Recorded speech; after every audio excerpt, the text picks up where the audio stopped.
자, 오늘은 제목 보시다시피 서양 철학과 불교입니다.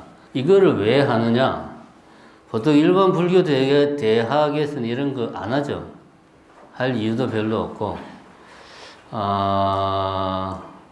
근데 이제 이걸 하는 이유는 다른 게 아니고, 우리가 한국에 살지만, 여러분들 입고 있는 옷을 보시면 우리나라 옷이 아닙니다. 그지? 설령 우리나라 옷 저분하고 저하고는 좀 이제 그나마 한국적인 옷을 입었는데 이 옷의 소재는 우리나라 전통 소재가 아니에요. 우리 교육, 우리가 태어나서 자라면서 우리가 받은 교육, 우리나라 교육이 아닙니다. 그지? 그 다음에 우리 문화, 대중문화, 우리 문화 아니에요. 그죠? 우리 전통 문화 우리 찾아보면 사실 별로 없습니다. 근데 이제 뭐 외국에서는 막 그러잖아요. 한국이 외국에서 한국 문화를 퍼뜨리려면 가장 한국적인 것을 해야 뭐 성공한다. 근데 이미 우리나라는 뭐 그 서구 유럽의 정치, 경제, 사회 문화로 다 지금 세팅이 된 상태인데, 그래서 지금 우리한테는 정형화된 한국 문화밖에 없어요. 우리 솔직히 이야기합니다. 우리한테 있는 거는 정형화된 거. 우리 생활 속에 뿌리 깊은 건 별로 없습니다. 마찬가지로 동양 철학이라든가 뭐 불교보다 우리들은 일상생활 속에 서양 철학적인 사고방식이 더 익숙해요. 왜냐? 그렇게 교육을 받아왔으니까. 최소한 지금 60대까지는 100% 그렇고요. 지금 뭐 70대도 아마 그렇지 않을까, 저는 생각을 합니다. 물론 이제 70대 이상, 6.25에 이제 뭐 유년기를 보내고 청년기를 보내시고 50대, 60대 초반 그런 분들은 개인의 의지와 무관하게 이제 교육을 받을 수 있는 환경이 되지를 못해서 못 받으신 분들도 많겠지만, 최소한 60대부터는 우리는 서구적인 사고방식, 그 서구적인 사고방식의 베이스에는 서양 철학이 깔려있죠. 거기에 우리는 너무 익숙해요. 그러니까 사실은 우리에게 익숙한 서양 철학적인 사고방식을 우리가 어떻게 불교라는 어떤 관점에서 이를 우리가 재해석할 수 있는가, 내지는 비판적으로 서양 철학을 불교로 비판적으로 좀 평가할 수 있는가 하는 게 우리 입장에서는 상당히 중요합니다. 사실은 중요한데 간과하고 있죠. 왜냐? 어려우니까. 뭐 다른 이유 없습니다. 철학을 좋아하는 사람이 누가 있겠어요. 근데 하다 보면 나오지만 사실 부처님의 가르침에 상당 부분은 상당히 철학적이고 철학 중에서도 아주 어려운 부분이에요. 근데 우리는 그게 그냥 불교라고 해가지고 별 생각 없이 막 공부를 하고 있어요. 근데 사실은 엄청 어려운 내용입니다. 그래서 저도 제가 뭐 철학을 전공한 사람도 아니고, 또 보시다시피 요 최근에 그 내 부사수가 저 모양이 돼가지고 제가 바빠가지고, 제가 사실 지난주 금요일부터 지금 강의 본문이 오늘이 4개째입니다. 지금 계속 이어서 하다 보니까 준비도 별로 못했어요. 그래서 이제 유튜브에서 보면 철학을 쉽게 이렇게 해주는 유튜브들이 요즘 좀 있습니다. 그런 거를 제가 많이 참고했습니다. 먼저 솔직하게 이야기를 합니다. 순수하게 내가 만든 게 아니고, 내가 뭐 진짜 플라톤을 보고 뭐 니체 원서를 보고 그런 거 아닙니다. 저도 니체 원전 본 적이 없고 그냥 그런 해설한 그런 내용들을 좀 몇 가지 이제 보고 자료로 참고해서 준비를 했으니까 그렇게 하시고, 너무 어려운 이야기 저한테 질문하지 마십시오. 저도 잘 모르니까. 자, 시작은 이 문장에서부터 우리가 시작을 해야 되겠다. 저 화이트헤드라고 하는 영국의 유명한 분석 철학자가 있어요. 러셀과 더불어서 뭐 현대 20세기를 대표하는 영국의 이제 분석 철학자인데 생긴 거하고 이름하고 똑같아요. 화이트헤드, 백두, 대머리. 이 양반이 이런 말을 했어요. 서양 철학은 플라톤의 각주에 불과하다. 그러니까 뭐 2000년 이상 되는 이 서양 철학이라고 하는 것이 따지고 보니까 플라톤이 만들어 놓은 내용과 형식 그 안에서 그냥 다 모든 게 이루어지고 있더라는 거죠. 그러니까 뭐 비유를 들자면 플라톤이 말하자면 까만 돌과 흰 돌로 이렇게 게임을 하는 우리가 말하는 그 뭡니까 바둑 게임 비유를 들자면 바둑 게임을 플라톤이 만들었어. 그 게임의 룰과 그 바둑판 돌 바둑을 이걸 플라톤이 다 만든 거예요. 그럼 그 다음 사람들은 이 바둑판을 가지고 바둑을 어떻게 떠야 되냐 그런 것만 이제 했지 뭐 다른 새로운 게임을 만들거나 그렇게 하지를 않았다는 거죠. 그죠? 기껏해야 뭐 예를 들면 나중에 가서는 바둑 둬야 되는데 바둑 안 두고 뭐 오목을 둔다거나 아니면 돌치기를 뭐 한다거나 그렇게는 할 수 있어도 바둑이라는 그 룰 게임 그 안에서만 놀았다. 그래서 서양 철학은 플라톤이 다 만들었다. 뭐 이렇게 이제 보면 됩니다. 그러면 우리의 이야기는 당연히 이제 플라톤에서부터 시작을 하겠죠. 플라톤이 서양 철학을 만들었고, 이 플라톤의 서양 철학이 그냥 철학적인 영역에만 머물러 있었느냐? 아닙니다. 중세 시대에 들어오면서 뭐 토마스 아퀴나스 같은 이런 신학자들이 그 전에 기독교는 정교한 사상 체계가 좀 부족했어요. 그런데 플라톤의 사상을 가져와 가지고 플라톤의 사상으로 기독교를 중세 시대에 토마스 아퀴나스 이런 양반들이 재구성을 해서 기독교를 플라톤 사상으로 그냥 두 개가 뗄래야 뗄 수 없는 그런 관계가 됩니다. 그러고 나서 유럽에서 보면 이제 막 산업혁명이 일어나고 계몽주의가 등장하고 르네상스가 등장하고 막 하면서 이제 신의 위치가 축소가 되잖아요. 그 과정에서 이제 등장한 게 우리가 뭐 중고등학교 뭐 윤리 시간에 배웠던 영국에는 경험론, 대륙에는 합리론, 뭐 철학의 큰 조류 그런 거 나오잖아요. 윤리 시간에. 안 배웠습니까? 우리 때는 배웠는데, 그거. 뭐, 하여튼, 영국은 경험론, 뭐, 대륙은 합리론 해서 이거 칸트가 이거를 합쳤다. 뭐, 그렇게 이야기를 하는데, 그 시기입니다. 신의 영역이 축소가 되면서, 나름대로 어떤 그 과학의 영역을 좀 확보를 하던 시기에 철학에서도 경험론이라든가 합리론 같은 것들이 등장을 해요. 그리고 나서 나중에 19세기에 들어와 가지고 드디어 이제 니체가 등장을 해서 니체는 그런 말을 하죠.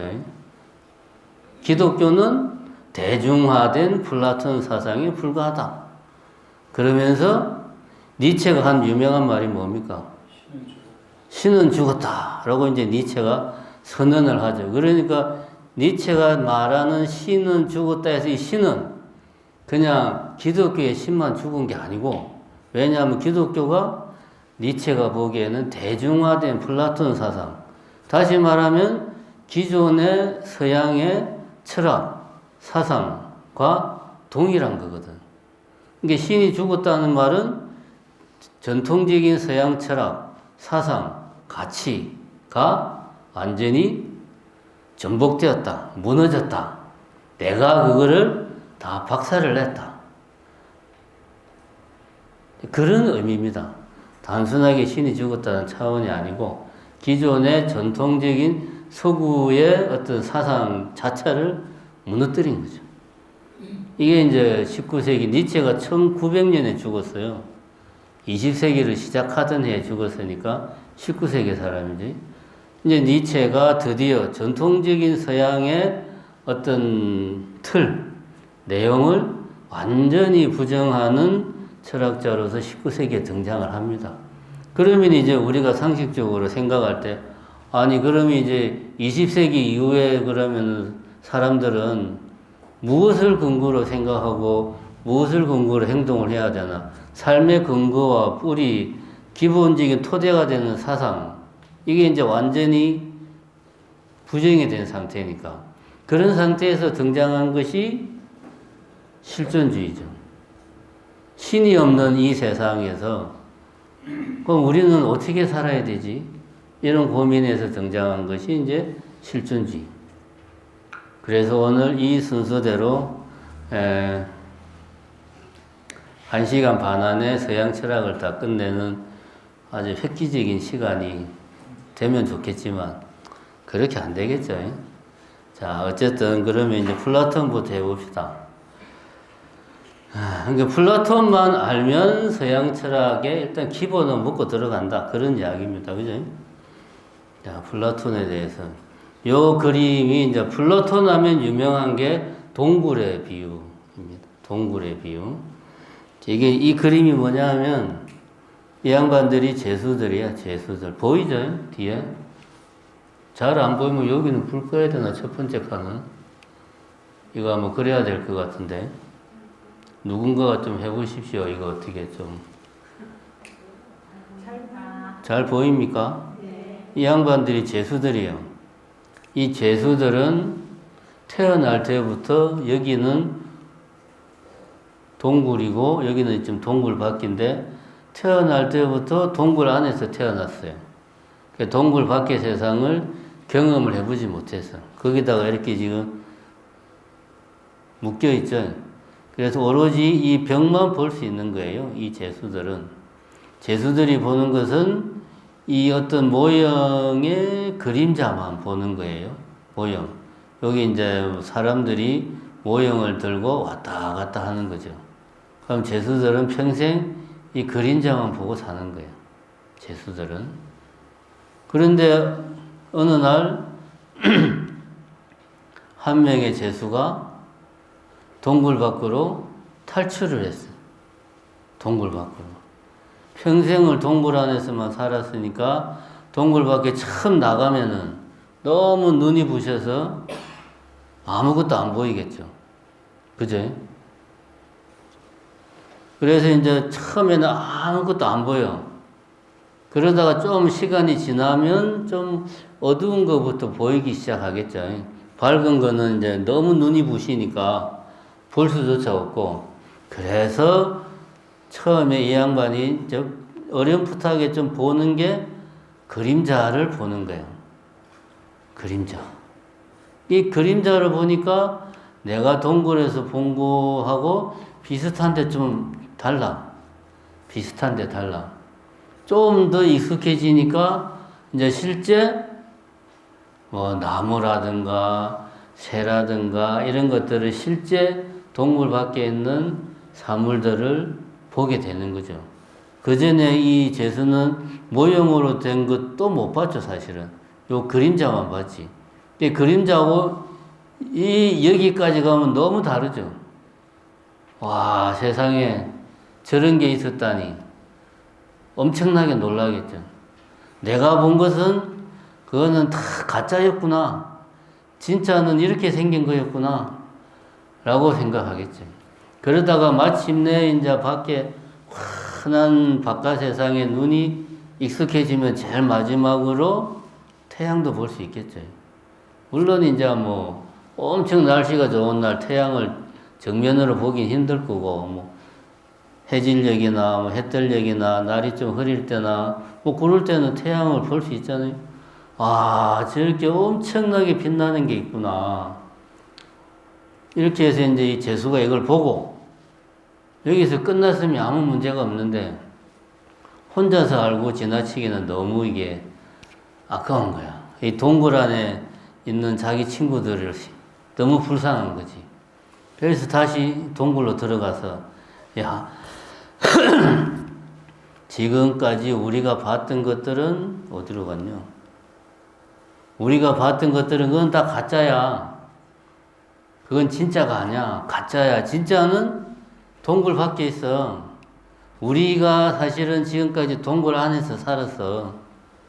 여기를 나가면 동굴 밖에 엄청 밝고 환한 진짜 세상이 있어. 거기 나가면 진짜가 있어요. 같이 나가자. 하고 말을 했는데 이 양반들이 그래. 그러면 같이 나가자. 그렇게 말을 했을까요? 안 하죠. 왜냐? 이 제수들한테는 이 동굴 안 요 세계가 전부예요. 그러니까 이 사람은 이 제수들한테는 어떤 사람입니까? 그냥 미친 사람이지. 제정신이 아니구나. 무슨 말도 안 되는 소리를 하고 있냐. 우리도 뭐 여기서 그냥 나름 뭐 즐겁게 살고 있는데 뭘 저런 쓸데없는 말도 안 되는 호황되는 소리를 하고 있다. 제정신이 아니야. 미쳤어. 그렇게 이야기를 하겠죠. 요게 이제 동굴의 비유입니다. 여기서 보면 이제 그림자. 이 그림자는 모형이 없으면 존재할 수가 없죠. 그죠? 이 모형이 여기 뭐 어딘가에서 이제 횃불 같은 게 비추겠죠. 그 모형에 횃불 같은 게 비춰져서 그림자가 생기니까 이 그림자는 모형이 없으면 존재할 수가 없어요. 그러니까 그림자보다는 모형이 더 진짜다. 라고 우리는 일단 요것만 보면 그렇게 이야기할 수가 있습니다. 그 다음에 여기 이제 동굴 밖에도 마찬가지예요. 이 실제 이 동굴 밖의 세계의 그림자도 실제 이 나무라는 사물이 없으면 이 그림자가 있을 수 없죠. 그러니까 그림자보다는 이 사물이 더 진짜에 가깝지. 물론 이 모형보다는 이 동굴 밖에 있는 그림자가 더 진짜죠. 왜냐, 얘는 진짜 사물이 아니잖아요. 모형이잖아요. 마찬가지로 이 사물은 태양이 없으면 이 나무라든지 뭐 구름이라든지 이 세상 모든 것들은 태양이 없으면 볼 수가 없죠. 태양이 가장 진짜가 되는 거죠. 그래서 여기서 보면 이쪽으로 가면 갈수록 가짜고 이쪽으로 가면 갈수록 진짜고 이 비유에서는 그렇게 됩니다. 보면은 지금 한 이야기를 정리를 해봅시다. 요 그림자는 우리 이제 일상생활에서 이야기하자면 우리가 이제 뭐 사진으로 보는 나무, 내지는 영화에서 보는 나무. 실제 나무는 아니죠. 영화에 보는 나무가, 우리도 알죠. 그거는, 저거는 실제 나무는 아니고, 나무의 이미지죠. 나무의 이미지. 그 다음에, 이 모형은 이런 나무들이 있게 한 것들이죠. 보면은. 그래서 이제 우리가 추측하기에,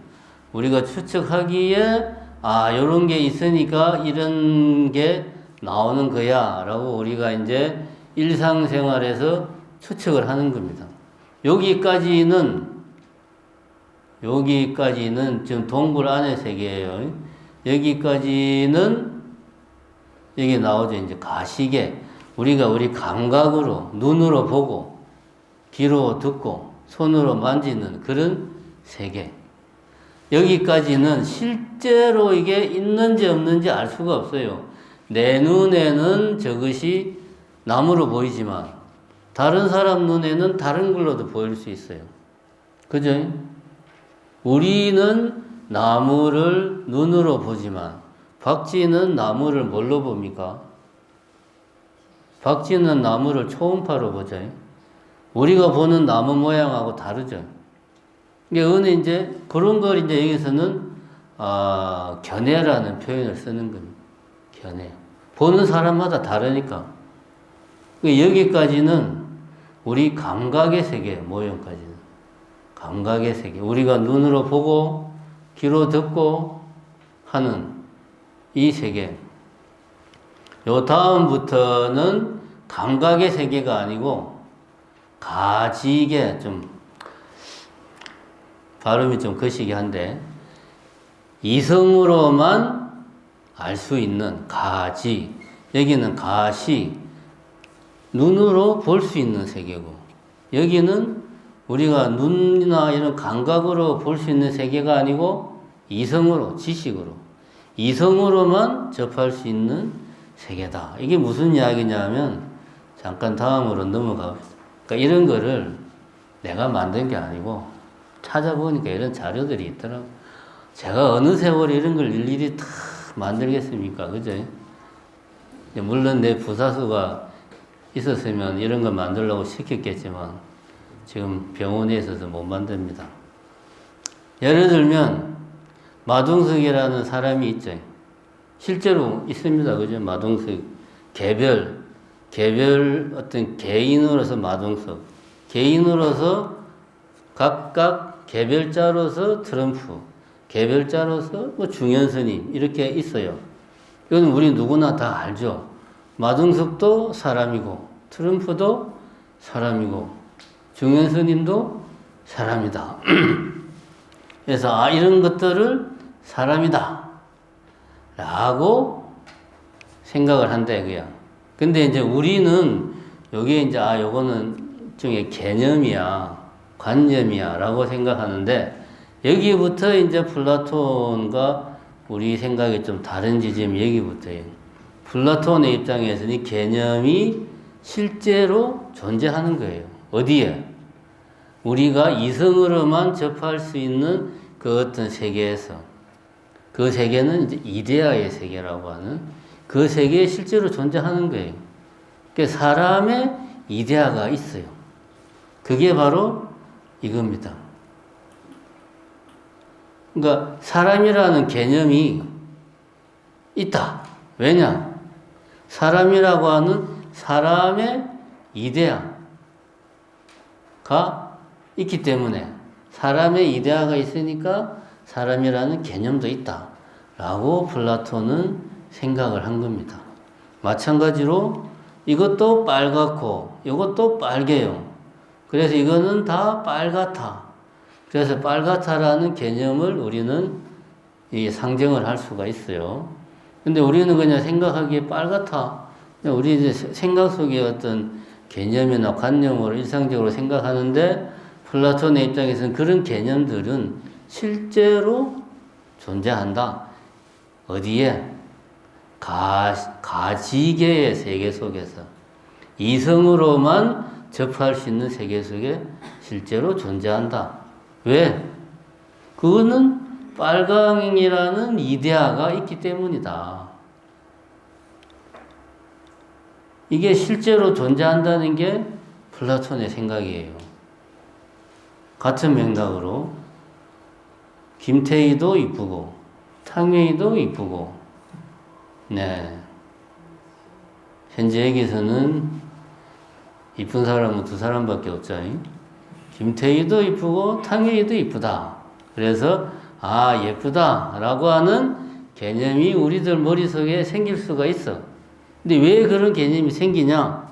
플라톤이 보기에는 아름다움, 미에 대한 이데아가 가지계의 세계, 이데아의 세계, 진짜 세계 속에 존재하는 거예요. 그래서 우리가 아름답다라는 개념을 인지를 하는 거고, 그래서 김태희를 보고도 아름답다, 탕웨이를 보고도 아름답다, 어떤 보살님을 보고도 아름다울 뻔했다, 뭐 이제 이렇게 이야기를 하는 거죠. 다시 빠꾸를 해서, 그래도 김태희만큼은 아름다운 게 아니지. 아무리 본인이 아름답다고 생각을 해도 안 그렇습니까? 탕웨이만큼 아름다운 건 아니지, 아무리 그래도. 그러니까 요 세계가 이제 가지계의 세계죠. 이데아의 세계. 이성으로만 우리가 접근할 수 있는 세계. 우리 눈으로 볼 수 없는 세계. 이 세계 속에 이념이 실제로 존재한다. 그게 아까 비유에서는 동굴 밖에 그림자 같은 거죠. 그리고 이 이데아는, 이 개념은, 이데아가 있으니까 개념이 있을 수 있다. 즉, 요 비유에서 보면 동굴 밖에 있는 나무 같은 거고. 이 이데아는 어떻게 존재할 수 있는가? 이거는 선이라고 하는 유일무이한 이데아의 이데아, 이데아 중에 이데아가 있으니까 이데아들이 존재할 수 있다. 여기까지는 우리가 이성적으로 생각을 해보면, 아, 이것도 빨간색, 요것도 빨강, 이거랑 빨간색으로 같네, 빨갛다 라는 개념을 우리가 이해를 할 수 있어요. 여기까지는. 이런 개념은 이해하는 거고, 여기서부터는 순수 이성으로만 이데아는 접근할 수 있다. 그럼 순수 이성이 뭐냐? 저도 모릅니다. 순수 이성이라는 게 이거는 이제 존재하지 않는 거니까. 우리 같은 이런 경험론에 입각해서 사는 사람 입장에서는 존재하지 않는 거죠. 근데 플라톤은 이런 게 있다고 했어요. 자, 그러면은 지금까지 이야기한 걸 가만히 보면 태양이 있어서 이데아가 존재할 수 있고, 이데아가 존재하니까 개념이 존재할 수 있고, 그죠? 개념이 존재하니까 우리가 실제 이런 사물들이 존재할 수 있다. 이런 이제 맥락으로 이야기가 전개가 되는데, 그래서 이 세계는, 동굴 안의 세계는 가짜 세계, 동굴 밖의 세계는 진짜 세계, 이렇게 세계를 두 개로 나누는 이런 이원화된 세계관, 이런 세계관이 플라톤의 세계관이에요. 이 세계는 우리 현실 세계고, 우리가 감각으로, 눈으로 보고 귀로 듣고 하는, 지금 우리가 보고 듣는 이 세계가 이 가짜 세계라는 거지. 플라톤이 보기에는. 진짜 세계는 우리의 순수한 이성으로만 접근할 수 있다. 그리고 그 진짜 중에 진짜는 선이다. 굿. 선이다. 그래서 가드는 굿에서 동그라미 하나 빼가지고 신이 나왔다. 서양의 기독교는 그래서 플라톤 사상을 대중화한 거다. 이게 구도가, 위계 질서가 기독교의 위계 질서랑 똑같죠. 여기 이제 우리 현실 세계고, 여기는 천상의 세계죠. 신이 있는 천상의 세계. 이 세계는 일시적인 세계고, 이 세계는 영생을 사는 세계고, 그죠? 천국의 하나님의 보좌 옆에서 내가 있으면서 영생을 누리는 세계죠. 그러니까 플라톤의 사상과 기독교는 본질적으로 같다.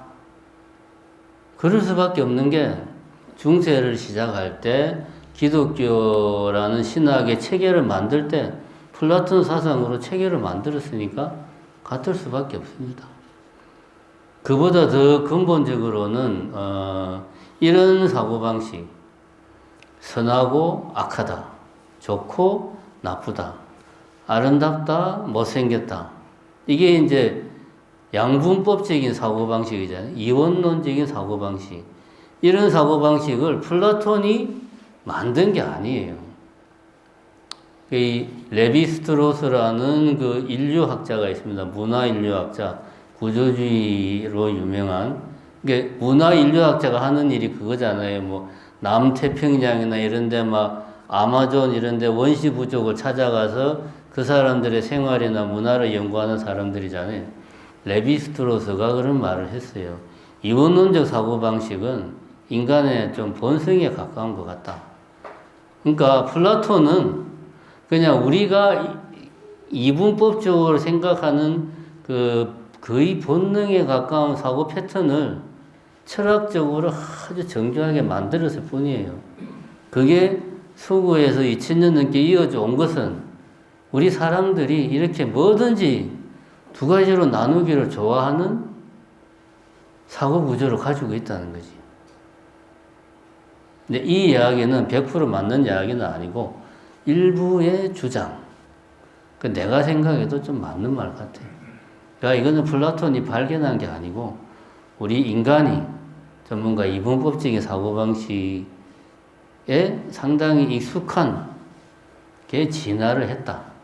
뭐 이렇게 볼 수 있습니다. 어쨌든 여기까지 이야기의 결론은 기독교와 플라톤 사상은 동일하다. 기독교는 대중화된 플라톤 사상이다. 뭐 이렇게 봐도 무방하다. 일단 여기까지 이해를 하고, 그 다음에 이제 중세 시대까지는 이런 이제 그 천상의 왕국, 이 우주를 지배하는 그런 시대가 지속이 되었죠.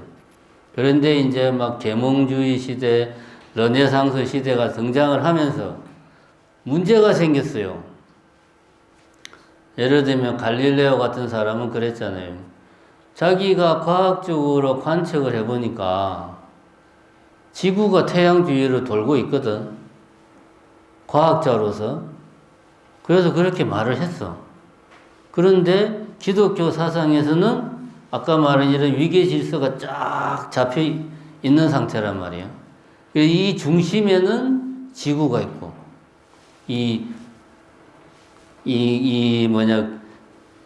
기독교적 세계관의 중심에는 지구가 있고, 그 지구의 중심에는 바티칸이 있고, 바티칸의 중심에는 누가 있죠? 교황이 있잖아요. 그죠? 그래서 교황이 우주를 다스리는 거지. 그러려면 지구가 한가운데 있어야 되잖아요. 그런데 태양이 가운데 있고, 지구가 태양 주위를 돌면 안 되죠. 그래서 이제 갈릴레오가 종교 재판을 받은 거 아닙니까? 그런 시대에서는 과학이 발달할 수가 없죠. 그런데 세상은 그러면은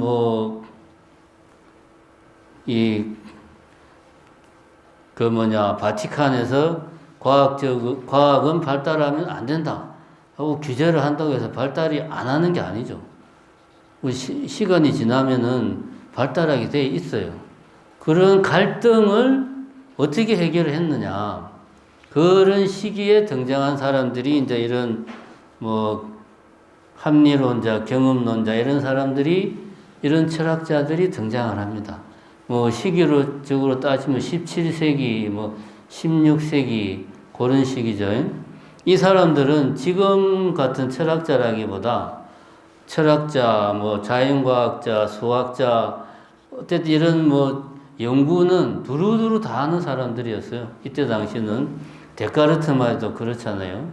라이프니츠도 그렇고, 라이프니츠가 미분 적분도 그거를 발명이라고 해야 되나? 한 사람이잖아요. 그러니까 지금의 철학자하고 다릅니다. 팔방미인, 과학자, 과학적인 연구도 하고, 철학도 하는. 다는 못하고, 데카르트하고 휴먼만 하도록 하겠습니다. 합리론은 그거죠. 이제 이 이성이 중심이다.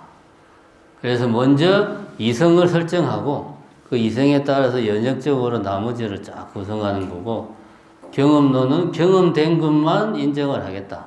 이게 이제 경험론이고, 그래서 이제 경험론은 내가 경험할 수 있는 것만 인정을 하고 그 외 나머지는 다 부정을 해요. 그래서 나중에 가서 휴먼 뭐까지 부정했느냐. 부처님하고 똑같아요. 나라는 존재까지 부정을 이제 하죠. 자, 어쨌든 데카르트는, 이제 데카르트가 한 유명한 말이 저거잖아요. 나는 생각한다. 고로 나는 존재한다. 저 말이 왜 나왔느냐?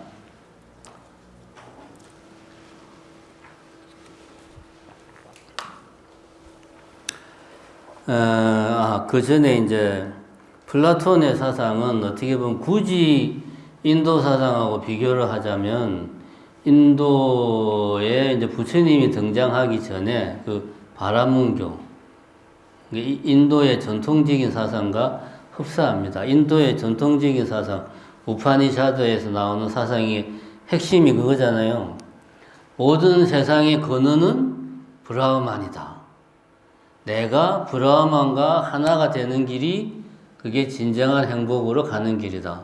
따지고 보면 플라톤의 사상 체계와 크게 다르지 않습니다. 보면 그걸 일단 염두에 두시고, 데카르트 하면은 뭐 지나가는 개도 아는 이야기가 요거란 말입니다. 나는 생각한다, 고로 나는 존재한다. 요걸 이제 라틴어로 하면 코키토 에르고 줌 뭐 그렇게 이야기를 하죠. 이 말이 나오게 된 배경에는 플라톤 사상의 핵심은 모든 것을 의심하라. 이제 여기에서부터 출발을 해요. 플라톤이래. 데카르트가 모든 것을 의심을 하기 시작한 거야. 내가 보는 것, 이게 분명히 내 눈에 보이지만 이것은 예를 들면 사탄이 지금 내 눈을 조정을 해가지고 사실은 이게 내 앞에 아무것도 없는데 있는 것처럼 보이게 할 수도 있다. 그럴 수 있죠. 이런 식으로 모든 걸 다 의심을 한 거예요. 뭐 보이는 거, 들리는 건 당연히 의심했고, 그 다음에 학문까지 뭐 수학, 1 더하기 1은 2다. 이게 1 더하기 1은 2라고 하는 확실한 근거가 뭐냐? 2가 아닐 수도 있지 않냐? 뭐 이런 식으로 학문까지도 다 의심을 했어요. 의심을 하고 하다 보니까 아무리 의심을 해도 끝까지 남아있는 게 있는 거예요. 모든 건 다 의심을 하니까 부정이 돼. 근데 마지막까지 남는 게 있더라. 그게 뭐냐? 데카르트가 보니까 내가 지금 의심을 하고 있다 라고 하는 이 사실만큼은 의심할 수가 없어요. 그렇잖아요. 내가 의심을 하고 있고, 이건 분명히 내가 지금 경험을 하고 있으니까 이 사실만은 분명하다. 이제 이 결론에 데카르트가 도달했어요. 그래서 생각하기를, 내가 지금 의심하고 있다. 이거는 분명한 사실인다. 인정. 내가 의심을 하려면 내가 존재해야 되는 거 아니냐. 내가 없는데 어떻게 내가 의심을 하냐. 여기서 이제 고개를 끄덕끄덕거리면 불자가 아니에요. 불교에서는 공사상이 그거 아닙니까? 작자는 없고 행위만 있다. 내가 없어도 의심하는 행위만 계속 이어진다라는 게 불교예요. 또 그게 또 휴메 사상하고도 일맥상통해. 데카르트의 오류는 이 지점에서부터 출발합니다. 어쨌든 내가 의심을 하고 있다 라는 사실만큼은 의심할 수가 없다. 그래서 내가 의심을 하려면 내가 존재를 해야 되는구나. 그래서 데카르트가 내린 두 번째 결론이 이거죠. 나는 의심한다. 고로 나는 존재한다. 말이 되죠? 그죠? 의심하려면 의심하는 내가 있어야 되니까. 근데 의심도 생각의 일종이니까 이 문장을 바꾸어서 나는 생각한다. 고로 나는 존재한다. 라고 데카르트가 이 유명한 말을 한 거예요. 그러니까 이 말이 왜 중요하냐? 데카르트가 이렇게 이야기를 하면서 데카르트 주장의 핵심 중에 하나가 심신이원론이에요. 육체와 정신은 별개다. 여기서 말하는 나는 이 육체를 말하는 게 아니고 생각하는 나, 정신. 그러니까 정신으로서의 내가 존재한다는 거지. 데카르트가 볼 때는. 왜? 자기가 모든 것에서 의심에 들어가서 내린 결론이 나는 의심하니까 존재한다. 나는 존재한다. 라는 결론을 내린 거예요. 그러니까 정신과 육체는 별개야. 그리고 이 별개인데 이때 당시는 저런 이제 철학하는 사람들이 생물학도 하고 뭐 물리학도 하고 기하학도 하고 다 했으니까 해부학도 하고 데카르트가 그러면 우리 몸 어딘가에서 정신과 육체가 만나야 되는 거 아니야? 왜? 내가 머릿속으로 지금 피자가 먹고 싶어 라는 생각을 하면 내 몸이 움직여야 되잖아. 그죠? 피자 먹으러, 피자 가게로 가야 되잖아요. 생각만 하고 끝나면은 안 되잖아요. 그럼 어딘가 정신과 육체를 연결하는 부분이 있을 거다.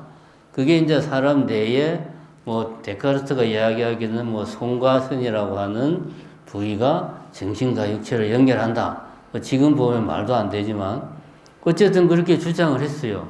이 심신이원론이 왜 중요하냐? 정신은, 영혼은 신앙의 대상, 신학의 세계, 신의 세계에 남겨놓고 육체는 우리가 눈으로 보고 귀로 듣고 이런 자연현상, 육체는 과학의 대상으로 마음껏 우리가 연구해도 되는 거야. 왜? 서로 다르니까. 그래서 과학이 발달할 수 있는 근거를, 사상적인 근거를 만들어줬어요. 데카르트가. 그러니까 따지고 보면 불교적인 관점에서 보면 오류가 있는 생각이지만 나름 그때 당시는 참신한 생각이었다. 그래서 나는 생각한다, 고로 나는 존재한다는 내가 지금 말한 이런 사고의 과정을 거쳐서 데카르트가 내린 결론이다. 근데 이런 생각을 불교적 관점에서 보면 오류가 있다. 뭔가가 존재해야만 그것이 어떤 행위를 할 수 있다라는 우리가 가지는 가장 뿌리 깊은 착각, 망상. 이게 이제 불교에서 말하는 무명이잖아요. 그거는 데카르트가 간파를 하지 못한 거죠. 그런데 이제 휴음은 다발 이론이라는 것을 주장을 했습니다. 불교에는 오온이라는 게 있잖아요. 색온, 수온, 식온, 상온, 그 다음에 색, 수, 상, 행, 식온 이렇게 이제 5가지 온이 있다. 온이라는 것은 뭐죠? 일종의 무더기, 뭔가 쌓여 있는 것 그런 거죠. 그래서 불교에서는 나라고 하는 것은 어떤 5가지 무더기에 불과하다. 그렇게 이야기를 하죠. 감각, 색의 무더기, 수, 어떤 느낌의 무더기. 색의 무더기는 우리가 공 이야기할 때 했잖아요. 실제 물질을 말하는 게 아니고 뭡니까? 뭔가가 있다는 생각. 그런 생각들이 쌓여 있는 거. 색, 수, 상, 수는 이제 느낌. 그것이 아름답다. 하여튼 그런 느낌. 수, 상은 그것이 어떤 이미지를 가지고 있어가지고 그 이미지가 다른 거하고 비교했을 때 크다, 작다, 뭐 이런 그런 어떤 이렇게 하나의 완성된 이미지를 가지고 있다. 행은 그것을 아름답고 어떤 이미지를 가진 그것을 내가 가지고 싶다거나 먹고 싶다거나 아니면 뭐 집어 던지고 싶다거나 어떤 의도가 이제 의도의 무더기가 행운. 시고는 이 모든 이런 생각들을 하는 그 뭔가 그것이 시곤이 되는 거죠. 이게 이제 부처님은 이런 무더기들이 나에 불과한 거다. 내가 있다는 것은 착각이다. 그것은 단지 이런 것들의 무더기일 뿐이다. 라고 부처님은 주장을 했고 휴음은 비슷하게 주장을 했어요. 휴음은 영국의 앞에서 보면 경험론을 이제 거의 완성을 한 단계죠. 이제 로크에서부터 출발해서 버클리를 거쳐서 휴음에 와서 영국의 경험론이 완성이 됐는데 경험론의 핵심은 그거죠. 내가 경험한 것만 인정하겠다. 내가 경험하지 않은 것은 그거는 존재하지 않는 거야. 인정할 수 없어. 그래서 일단은 다 부정하고 보는 거예요. 내가 실제로 경험한 것만 인정을 하겠다. 이 말은 무슨 말이냐? 자, 여기 이제 핸드폰이 있다. 그러면은 내 경험으로는 여기에 딱딱하고 밝게 빛나고 네모난 모양의 핸드폰이 있다. 라고 우리는 그냥 상식적으로 말을 해요. 근데 엄밀하게 따지면은 내가 지금 경험하는 것은 딱딱하다는 거, 네모나다는 거, 밝게 빛난다는 것만 경험을 하는 거예요. 내 감각으로 경험하는 것은. 여기에 핸드폰이라는 건 무엇은 내가 죽었다 깨어나도 경험을 할 수가 없다. 여러분들이 잘 생각해 보시기 바랍니다. 여기에 우리는 네모난 모양, 밝은 빛, 딱딱한 느낌을 우리는 경험하는 거지 핸드폰이라는 그 무엇을 경험하는 건 아니거든. 그러니까 휴먼 딱딱한 느낌, 네모난 모양, 밝게 빛나는 그 빛, 그런 것만 인정을 하는 거예요. 그러한 요 뭔가의 특징들만 인정을 하고 그러한 휴대폰이라는 것은 인정을 안 해. 그건 내가 경험할 수 있는 게 아니야. 부정을 하는 거죠. 같은 맥락에서 자기 자신에 대해서도 같이 이야기를 하는 거예요. 기쁘다, 슬프다, 괴롭다 하는 감각, 그러한 감각들의 다발들만 내라고 하는 것을 경험을 할 때는 뭐 그런 감각, 내지는 어떤 생각, 그지? 감정, 감각, 어떤 뭐 생각, 그런 것들만 내라는 것에 대해서 경험할 수 있지, 나라고 하는 것은 나는 아무리 경험하려고 해도 경험을 못 하겠어. 그래서 나는 그런 거 없어. 대신에 뭐만 있다? 그런 감각과 감정의 다발들만 있다. 라고 휴먼 주장을 했어요. 부처님 주장하고 똑같죠? 부처님은 무덕이라고 이야기했고 휴먼 다발이라고 표현했고 똑같습니다. 어쨌든 이 시기에는 이제 이런 영국의 경험론 같은 경우는 상당히 불교와 유사한 관점의 이야기를 합니다.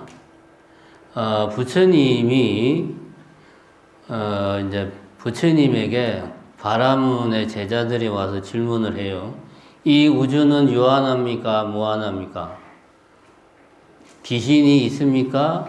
없습니까? 뭐 이제 이런 질문들을 해요. 그랬을 때 부처님이 답을 어떻게 했느냐? 대답을 안 했어요. 그거 이제 앙부라고 말을 하죠.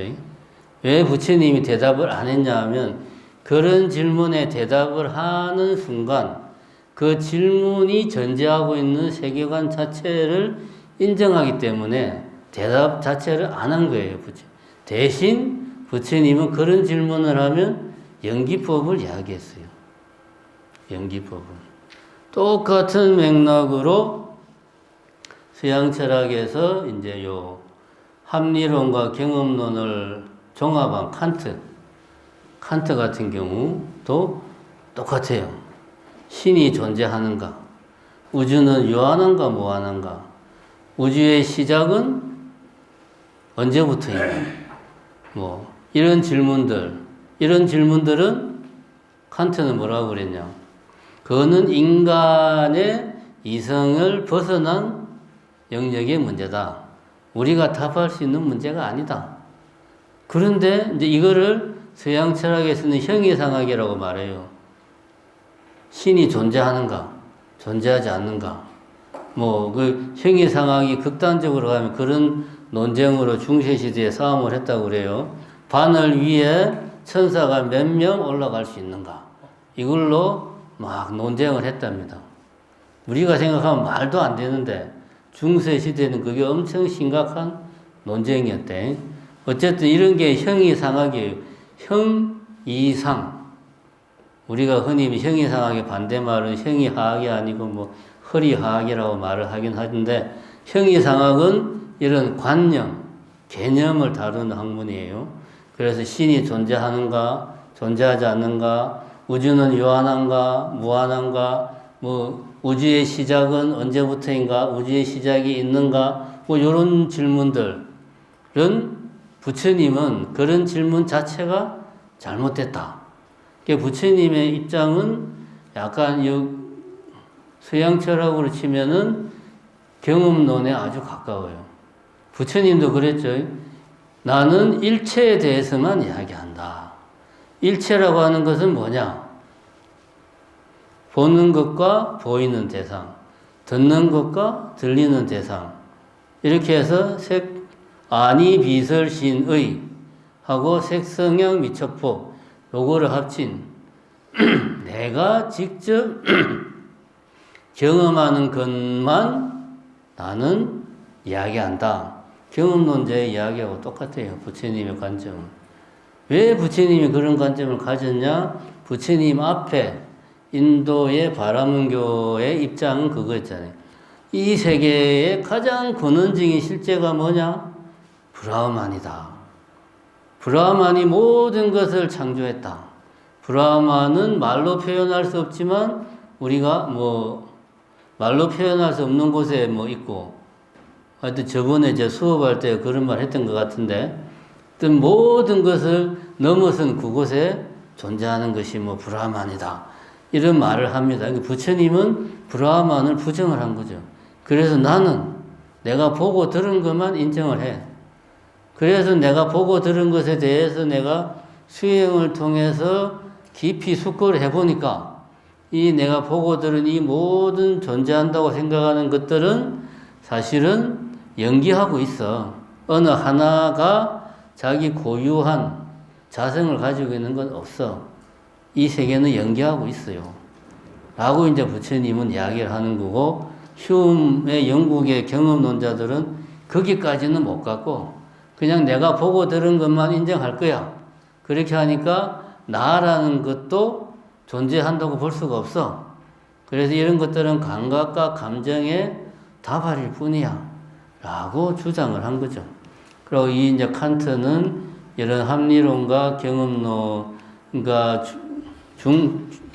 유럽 서양에서 신의 힘이 약화되던 시기에 인간 이성의 영역을 확보하기 위해서 노력했던 칸트는 그래서 영역을 꺼버린 거지. 순수 이성이 할 수 있는 영역은 여기까지야. 그래서 아까 말한 그런 질문들은 인간의 이성에 답할 수 있는 게 아니야. 그 이야기를 한 게 칸트의 유명한 순수 이성 비판이라는 책이 그런 내용이다. 라고 이야기를 합니다. 일단 니체는 어려워요. 니체가 어려운 이유는 다른 이유가 아니고, 니체 전기나 이런 거 인터넷 들어가 보면 나옵니다. 보면, 일단 니체가 두통이 엄청 심했어요. 두통이 심했고, 또 눈이 아주 안 좋았고, 그래서 이렇게 글을 차분하게 쓸 수 있는 그런 신체 상태가 되지를 못해요. 그래서 니체의 모든 책은 다 잠언식으로 되어 있는 게 잠언을 좋아해서 그런 게 아니고 그렇게밖에 쓸 수밖에 없어요. 짧게. 그게 무슨 문장을 길게 논문같이 글을 쓸 수가 없어, 사람이. 결국 니체는 미쳐가지고 정신병원 들어가가지고 정신병원에서 10년 동안 있다가 이제 죽었죠. 어쨌든 정상이 아닌 사람입니다. 그래서 니체의 글이 어렵다고 그래요. 달리 문장이 어려운 게 아니고 워낙 짧게 함축해서 쓰다 보니까 여러 가지로 해석할 수 있고 여러 가지로 추측할 수 있으니까 감을 잡기가 힘들다. 그렇게 이야기를 합니다. 아까 제가 이야기했죠. 니체가 말하기를 기독교는 대중을 위한 플라톤 사상일 뿐이다. 그래서 내가 이 기독교를 다 박살을 내버리겠다. 다시 말하면 플라톤 사상을 내가 다 박살을 내버렸다라고 이제 니체가 선언을 한 게 신은 죽었다라는 말이죠. 근데 왜 갑자기 주인의 도덕, 노예의 도덕 이런 말이 나오냐면 왜 이 기독교 사상을 부정을 해야 되느냐? 니체가 보기에 우리 도덕의 기원, 옳고 그름이 어떻게 해서 생겼느냐? 옳고 그름이 기준이 아니고 옳다, 그러다, 좋다, 나쁘다, 선, 악 이런 개념들이 어떻게 해서 이 역사 속에서 인류 역사에서 등장하게 되었느냐라는 것을 니체가 따져봤다 이겁니다. 그게 이제 니체 책 중에 도덕의 계보학이라는 책이 있어요. 물론 저는 안 봤습니다. 그런 책이 있다고만. 그 책에 보면 이런 이야기가 나와요. 원래 주인의 입장에서는 이 세상은 좋은 것과 나쁜 것으로 나눌 수가 있다.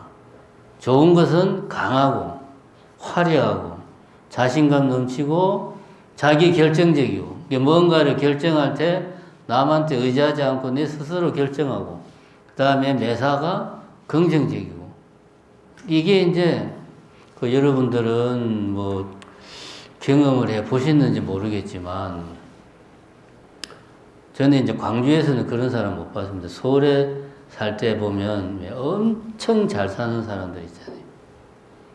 뭐 자기 아버지가 무슨 회사 사장 뭐 이런 그런 집 애들을 보면 두 부류가 있어요. 한 부류는 싸가지 없는 놈들, 다른 한 부류는 인간성 좋고 매너 좋고 말 잘하고 상대방 배려 잘하고 양보심 있고 인내심 있고 그렇게 사람이 좋을 수가 없어요. 인간적이고 이런 모든 특성을 다 갖춘 사람들 실제로 있어요. 우리나라 0.01% 되는 그런 집의 자식들 중에는 보면 왜냐? 자기는 부족함이 없이 자랐어. 그렇게 충분히 환경에 여유가 있고 양보할 수 있고 또 마음만 먹으면 이런저런 것들을 내가 경험하고 공부할 수 있고 그리고 뭐 조금만 힘들다고 해도 노력하면 해결할 수 있으니까 저는 실제로 그런 사람들 한두 명 본 적이 있습니다. 참, 사람이 정말 좋다. 부모를 잘 만나야 된다. 이런 생각을 한 적이 있습니다. 이런 경우 이제 참 그게 이제 어떤 주인의 입장에서 봤을 때 좋다는 것은 우리가 이렇게 말할 수 있어요. 반대로 나쁘다는 것은 강하지 않고 약하고 화려하지 않고 꼬재재하고 지저분하고 이건 이제 노예의 모습이죠. 그 다음에 자신감이 넘치는 게 아니고 항상 사람이 남의 눈치를 보고 자신감이 없고 의존적이고 뭔가를 할 때 상대방에게 의존하고 매사가 부정적이고 주인이 볼 때 노예는 그렇더라. 그래서 내가 저 인간들을 다 거두어서 챙겨줘야 돼. 이게 이제 주인의 생각. 반면에 노예가 보기에는 주인의 강한 모습, 노예가 볼 때는 저거는 그냥 센 척 하는 거야. 노예는 주인한테 원한 감정이 있으니까 저 주인만 없으면 내가 해방돼가지고 자유롭게 살 수 있는데 주인 때문에 노예로 살고 있잖아요. 자유를 빼앗기고. 그러니까 주인의 강한 모습인 노예가 볼 때는 센 척 하는 거고 화려한 거는 사치하는 거고 펑펑 돈 쓰는 거지. 자신감 있는 거는 시금방진 거고 자기 주도적인 거는 독단적인 거고 그죠? 자기 긍정적인 거는 허세가 넘치는 거예요. 반면에 자기 자신은 약한 게 아니고 선량한 거지. 남들한테 양보하는 거. 지저분한 게 아니고 소박한 거죠. 검소한 거죠. 자신감이 없는 게 아니고 상대방을 배려하는 거고 의존적인 게 아니고 민주적으로 결정하는 거예요. 내 혼자 생각대로 하는 게 아니고 다른 사람들의 생각을 다 취합해서 매사에 부정적인 게 아니고 자기 성찰을 하는 거지. 내가 이래도 되나? 자기 성찰은 같은 말인데 그래서 이거는 이제 니체의 말입니다. 제가 항상 강조하지만 니체는 굳이 그대로 받아들이면 조금 문제가 있습니다. 니체가 보기에 주인의 도덕은 이렇고 노예의 도덕은 이렇다. 원래는 좋고 나쁘다라는 개념만 있었는데 노예들이 주인에 대한 원한 감정에서 비롯돼 가지고 주인의 도덕을 반대로 뒤집어 가지고 이런 식으로 만들면서 선과 악이라는 개념이 등장했다. 이 노예들이 중심이 돼가지고 기독교 사상을 적극적으로 수용을 해서 오늘날의 서구의 가치와 도덕이 만들어졌다라고 니체가 주장을 한 겁니다. 요거는 100% 니체 이야기예요. 여러분들이 이거 보고 그렇구나 고개 끄덕끄덕하면 안 됩니다. 이거는 니체 이야기입니다. 니체 이야기. 맞다고 옳은 부분도 있겠지만 어쨌든 수용하기 힘든 부분도 많이 있어요. 그래서 이제 니체가 기독교 사상은 이런 거란 말이야. 이건 노예의 도덕이란 말이야. 그러니까 주인된 삶을 살아야 되는 니체 입장에서는 기독교 사상은 전복되어야 된다. 없어져야 된다. 그러니까 우리는 기독교의 대장인 신을 죽여야 된다. 이런 논리로 신은 죽었다라는 이야기를 니체가 했다는 겁니다. 그래서 서양의 전통적인 도덕과 가치, 사상, 그 중심이라고 볼 수 있는 기독교 사상의 죽음을 선언한 것이다. 신은 죽었다. 말 그대로 그것은 기독교라는 것 자체가 대중화된 플라톤 사상이기 때문에 그것은 곧 철학과 서양 철학과 사상의 죽음을 의미하는 것이다. 또 그것은 동시에 노예의 도덕, 선과 악으로 구분하는 노예의 도덕을 몰아내고 굿, 배드, 좋고 나쁘다는 가치 세계인 주인의 도덕을 바로 세우는 거다. 선과 악의 개념이 원죄설 이야기하면서 기독교 사상의 핵심적인 축이잖아요. 이런 의미에서 니체는 신은 죽었다. 내지는 우리들이 신을 죽였다. 그럼 실제로 니체가 신을 죽였냐? 엄밀하게 따지고 보면 이미 니체가 살던 19세기에 서구 유럽에서의 신은 자기 힘을 많이 상실했어요.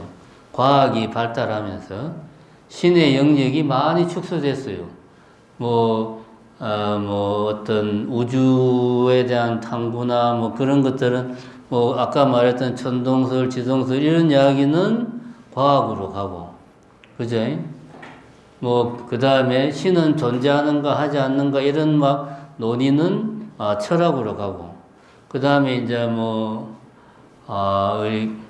기독교를 믿는 사람은 건면하게 살아야 되는가, 이익을 내가 모아서 돈을 모아도 되냐, 이런 문제에 대한 고민은 쫙 경제학으로 이제 다 가고, 이제 신의 영역에 남은 게 사실은 별로 없었어요.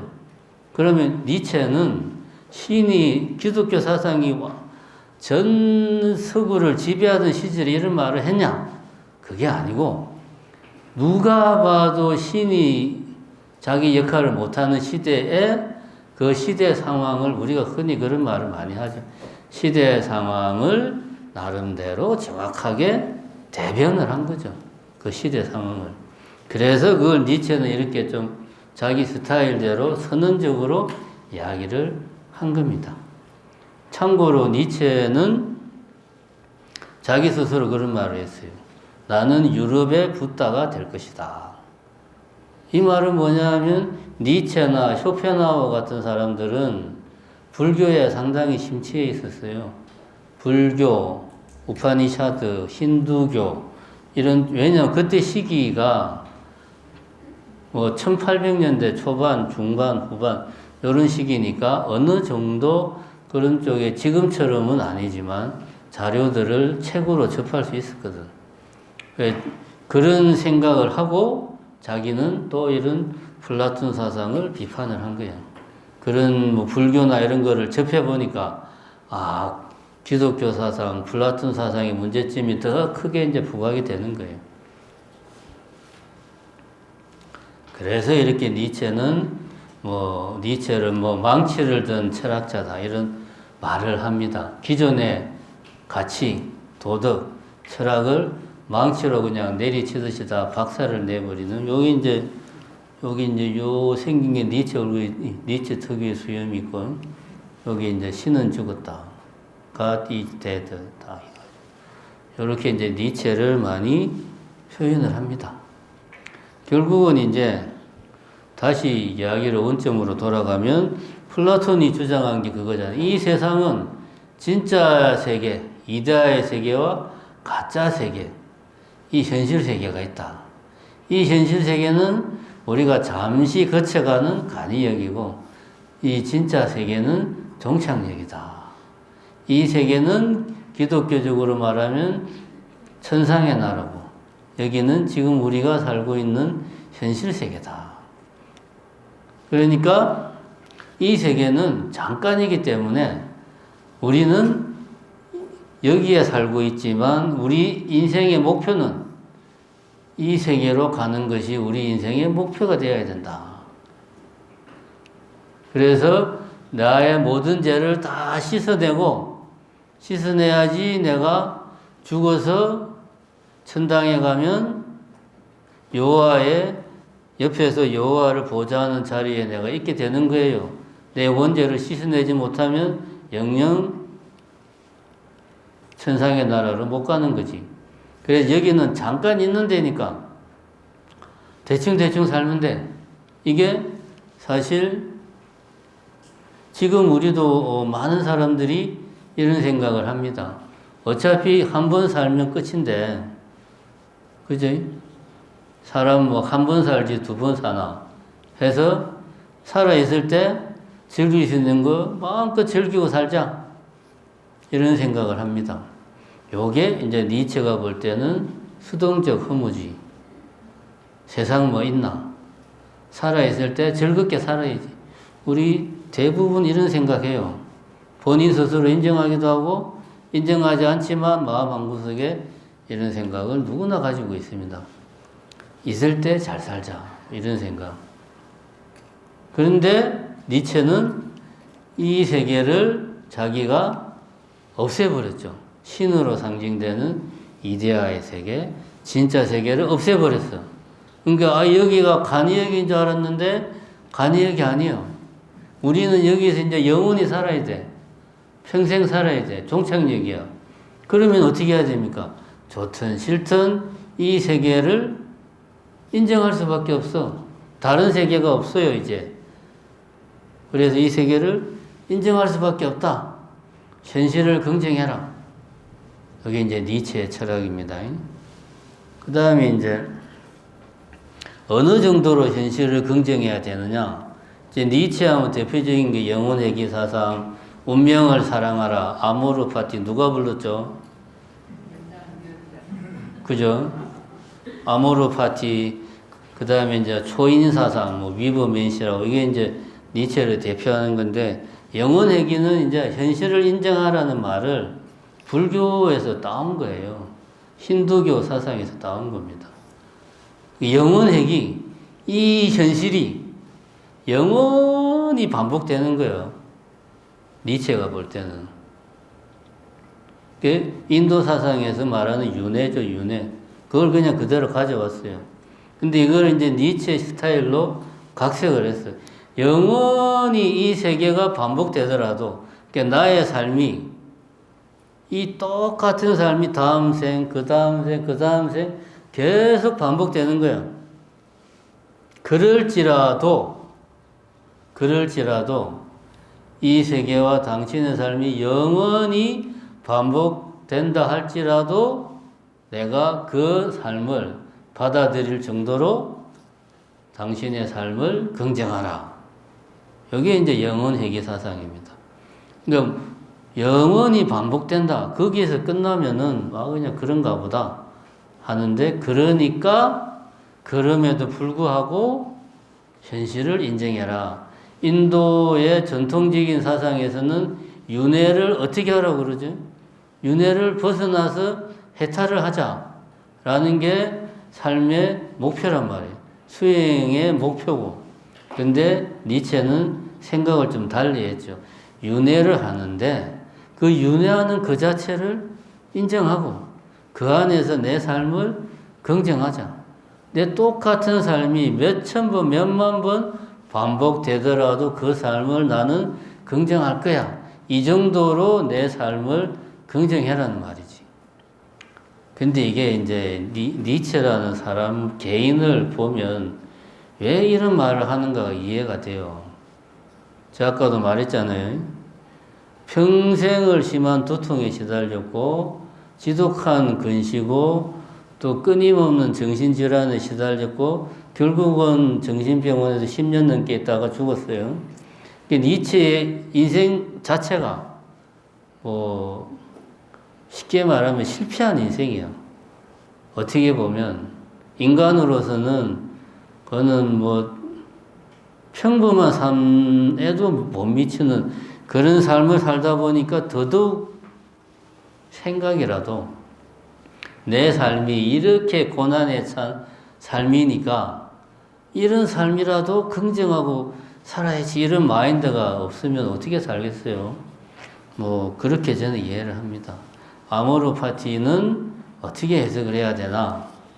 김연자의 노래 속의 아모르파티 내용은 뭐 나이를 먹었지만 좋아하는 사람 좋아하고 연애 열심히 하고 막 그런 내용인데 그 내용하고는 아무 관련이 없습니다.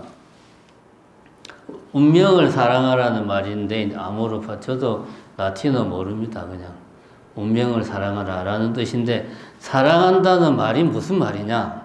니체가 보기에는 내가 누군가를 사랑한다. 그러면은 내가 그 사람을 사랑하는 이유는 그 사람이 더 사랑스러운 사람이 되도록 하기 위해서 내가 그 사람을 사랑하는 거예요. 이런 관점으로 이해를 해야 돼. 그러니까 내가 가꾸는 정원이 있어. 나는 내 정원을 너무 사랑해.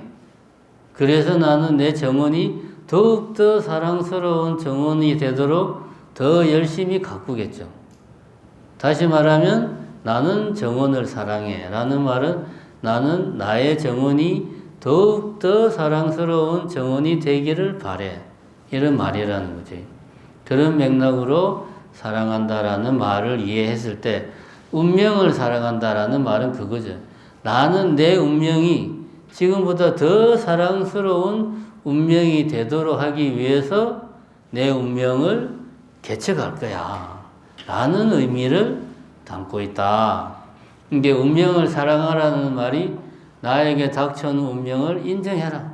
운명에 순응해라. 그런 뜻이 아니고 내가 사랑하니까 더욱더 사랑스러운 운명이 되도록 내 운명을 개척해서 더 사랑스러운 운명으로 만들겠다. 그런 의미를 담고 있다. 이런 이야기를 하면 결국 니체가 추구하는 인간상은 뭔가 이렇게 현실을 인정하되 적극적으로 주도적으로 현실을 바꾸고 노력하고 실천하는 그런 사람의 상이 떠오릅니다. 그래서 그런 사람을 니체는 위버맨시다. 위버는 이제 오브라는 뜻이랍니다. 독일어로. 맨시는 맨, 사람이고 오브맨. 말 그대로 하면 뭐 슈퍼맨 그런 뜻인 것 같은데 정확하게 보자면 자기 자신을 극복한 사람, 자기 스스로를 극복한 사람, 그런 의미로 우리는 봐야 된다. 그래서 자기 자신을 극복하는 사람, 기존의 가치나 도덕에 얽매여 있지 않은 사람, 요즘 말로 하면 자발적인 아싸, 이런 사람이 니체가 말하는 위버맨이다, 초인이다, 극복인이다. 앞에서 말한 이런 것들을 하려면 자기 자신을 극복하고 자기 자신을 긍정하고 인정하고 끊임없이 극복하고 발전하기 위해서 노력하는 그런 사람이 돼야 되겠죠.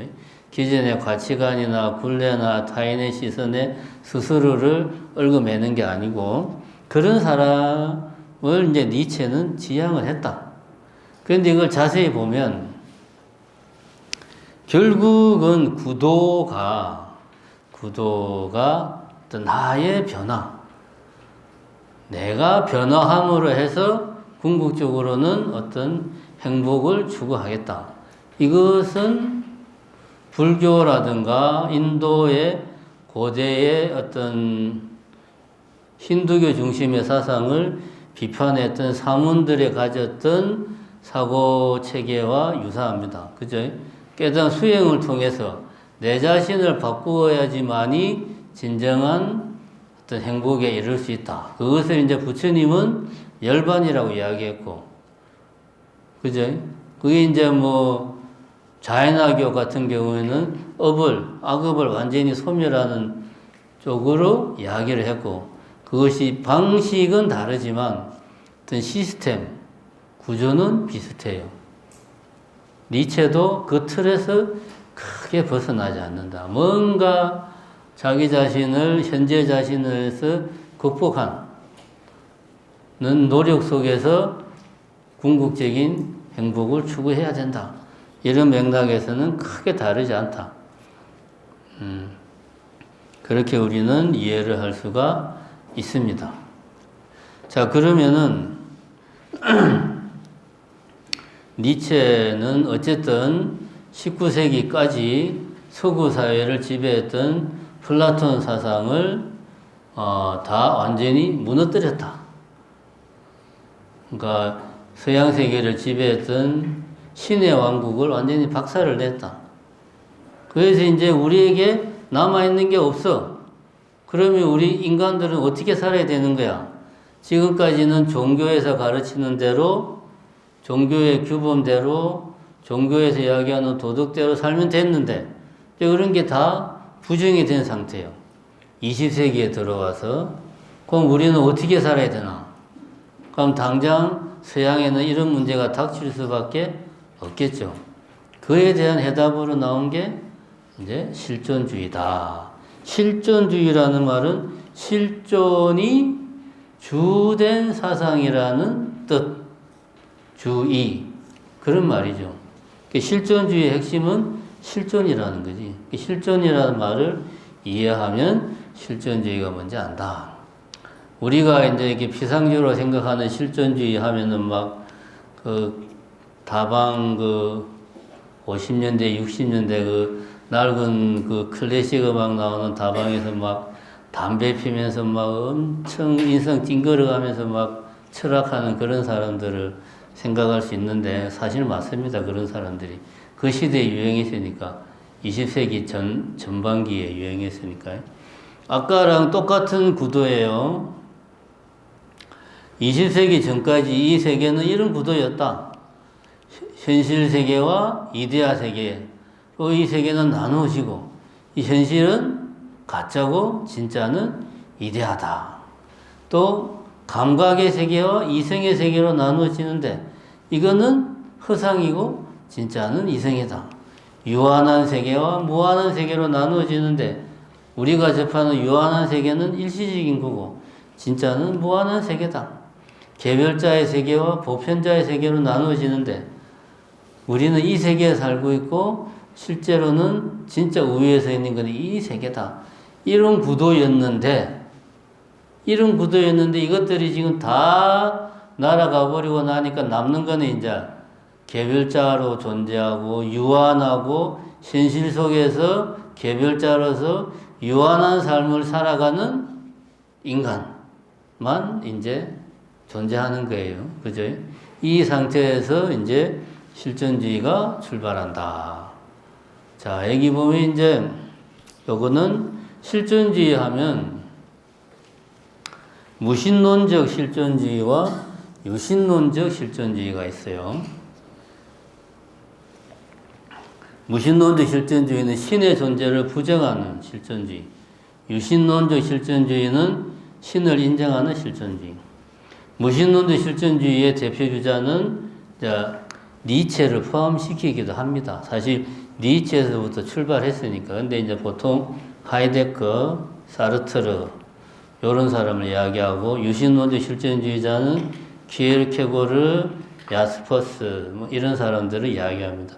우리는 이미 지금 신을 죽였으니까 유신론적 실존주의는 이야기할 필요가 없고, 무신론적 실존주의 하이데거와 야스퍼스를 사르트르를 이야기하고 끝내겠습니다. 그런 농담이 있어요. 하이데크가 독일 사람인데 독일 사람들이 그런 농담을 한답니다. 독일 철학자들이. 하이데크의 대표 책이 이제 존재와 시간이라는 책인데 독일 사람들이 그런데요. 존재와 시간은 언제 독일어로 번역되는 거야? 이런 농담을 한답니다. 그만큼 어려운 책이래요.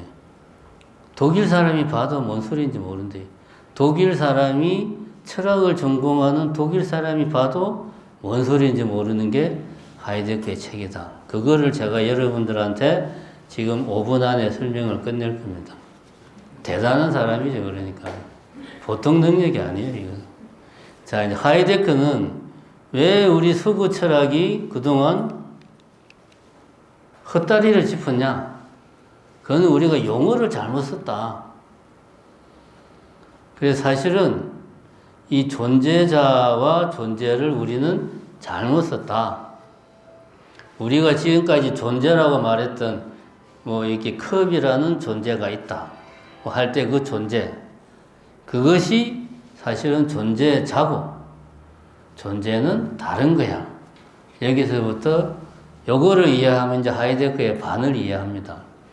요거는 이제 하이데크만 쓰는 용어예요.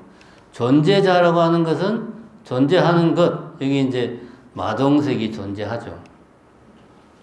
아까 제가 여기 이제 설명했죠. 개별자로서 유한하게 고립되어서 시간으로부터 떨어져 나온 것은 정지해 있는 거죠. 공간으로부터 떨어져 나오면은 고립되어 있는 거죠. 그러니까 여기 이렇게 하나의 사진처럼 딱 하나의 대상으로서 고정되어 있는 그 무엇, 이것은 존재자예요. 존재하는 것. 이것은 어떤 뭔가 주변과 어떤 관계를 맺고 시간의 흐름 속에서 변화하는 그런 게 아니고, 이게 우리가 마동석이 뭐지? 실체가 뭐지? 신의 실체가 무엇일까? 이렇게 이제 고민을 할 때, 기존의 서양 철학에서 고민했던 그 실체의 문제를 고민할 때 그 존재는 이런 그냥 마동석의 사진 한 장, 이게 다다 이거야. 그런데 실제 마동석은 사진 한 장이 아니잖아요. 그죠? 실제 마동석은 마우스가 이렇게 이제 실제 마동석은 엄청 힘이 세고, 그죠? 마치 그냥 이렇게 칼 잡고 있는 사람을, 이런 게 이제 실제 마동석이에요. 실제 마동석은 주변 사람들과 관계 속에서 보여지는 마동석의 모습, 시간의 흐름 속에서 보여지는 마동석의 모습이 있잖아요. 그죠? 사진 한 장의 마동석으로는 마동석을 이해할 수 없다. 이거는 이제 마동석이 존재하는 방식이죠. 실제 마동석이 존재하는 방식. 이걸 우리는 알고 싶은 거죠.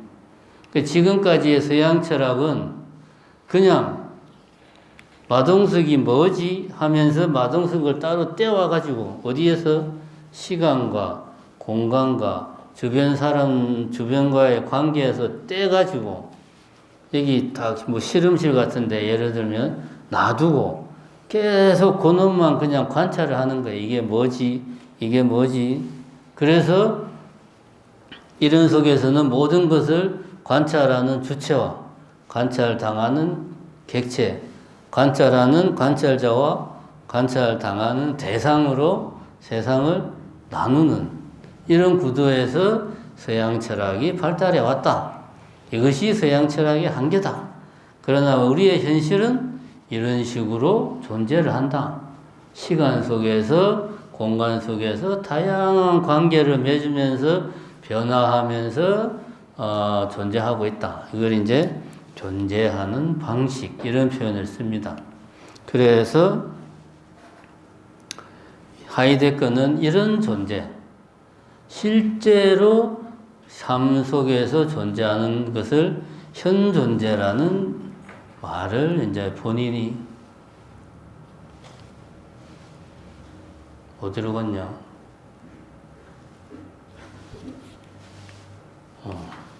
현존재라는 말을 씁니다. 현존재. 현존재라고 하는 것은 우리가 그냥 인간이란 무엇인가 라는 말을 하이데크는 현존재란 무엇인가 라는 식으로 표현을 한다는 거죠. 그래서 하이데크가 볼 때 인간은 세 가지 측면이 있다.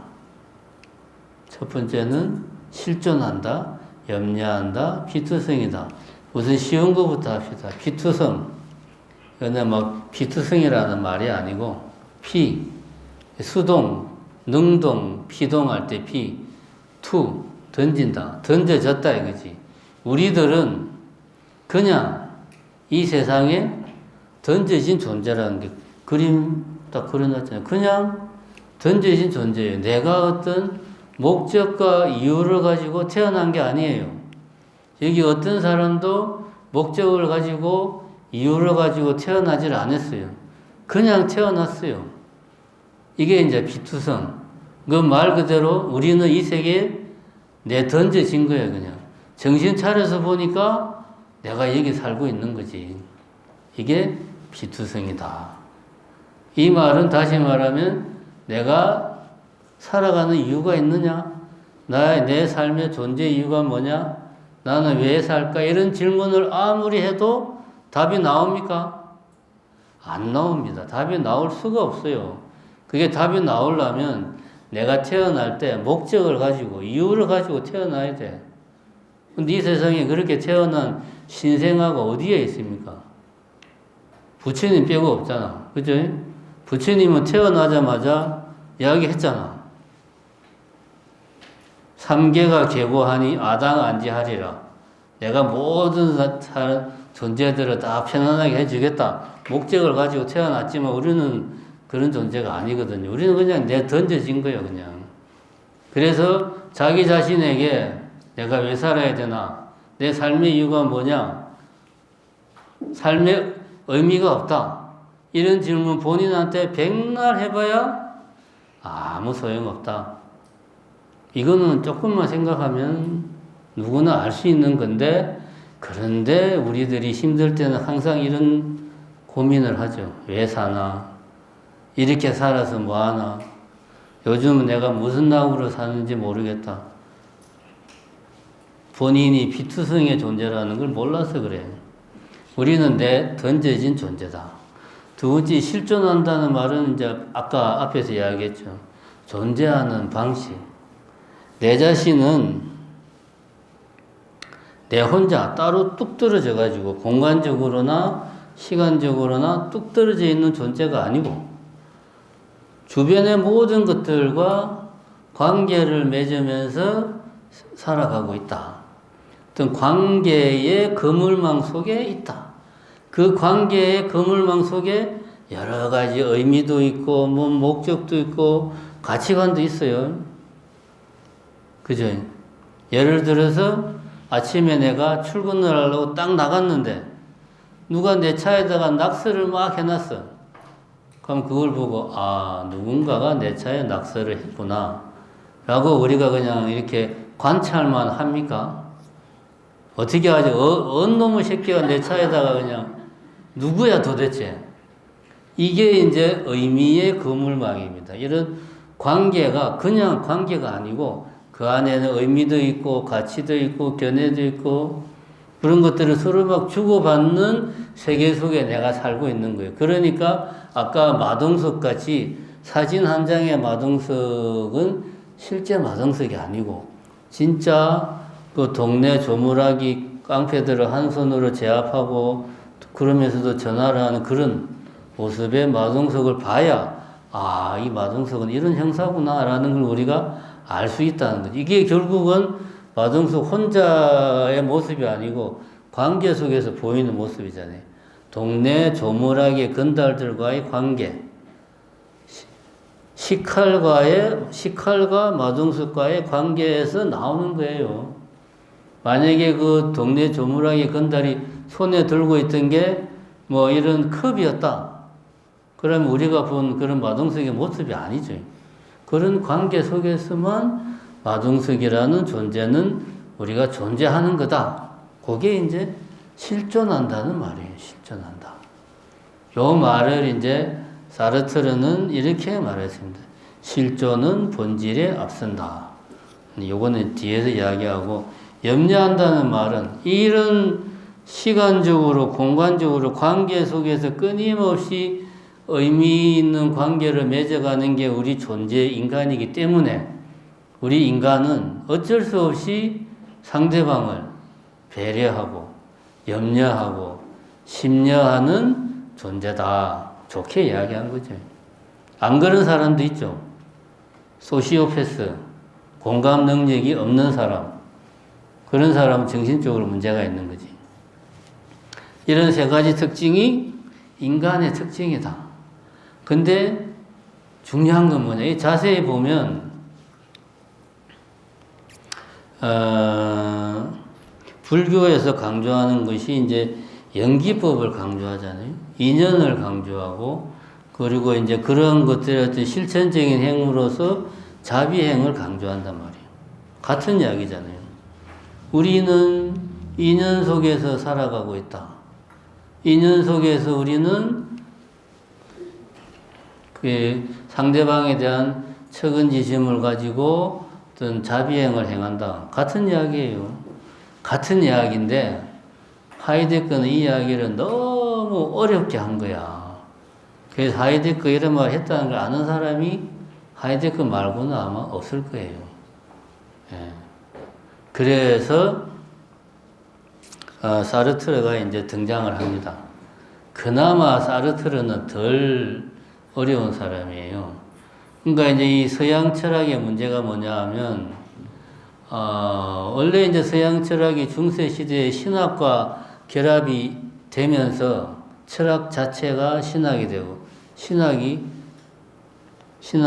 철학이 되고, 그래서 어떤 종교적인 행위가 곧 하나의 삶이고, 그것이 어떤 철학이 되는 그런 시대를 중세에 살다가, 이게 이제 근대로 넘어오면서 철학은 학문으로, 뭐 천문학으로, 뭐 우주에 대한 탐구는 천문학으로 이렇게 이제 다 떨어져 나갔어요.